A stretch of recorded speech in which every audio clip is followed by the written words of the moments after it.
Troops have fired live rounds, water cannon and tear gas at rioting opposition supporters in Zimbabwe's capital, Harare. At least 3 people were killed in the violence. It broke out when election results showed the ruling ZANU-PF party heading for a big majority. Anti-government demonstrators insist their candidate won, and they say the vote was rigged. At first, the crowds on the street were upbeat. Well before an official result was due, early signs pointed to an opposition win that would have ousted the ruling ZANU-PF party for the first time in decades. Supporters of opposition candidate Nelson Chamisa were already celebrating. You know that Chamisa is the winner. Chamisa has got victory in his hands. But as word filtered through of a delay, the mood at opposition headquarters began to change.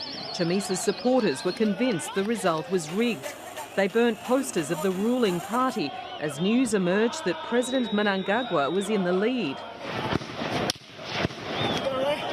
We're in the crossfire! Come down!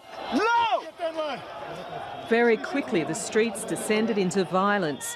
Riot police fired shots and tear gas to control the crowds. One soldier lunged at protesters with a bayonet.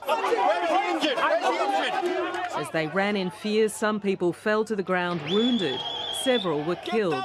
As gunfire echoed across the capital, protesters headed to the ruling party headquarters in anger.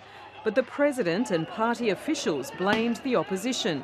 We hold the opposition MDC alliance and its whole leadership responsible for this disturbance of national peace. By nightfall, tanks were patrolling the streets in scenes reminiscent of the worst days of Robert Mugabe's brutal rule. Soldiers are trained to kill during war. We are seriously made to wonder what this means. Are we in war? Are civilians the enemy of the state? It's a far cry from the jubilation less than a year ago when Zimbabweans welcomed the military coup that forced Mugabe from power.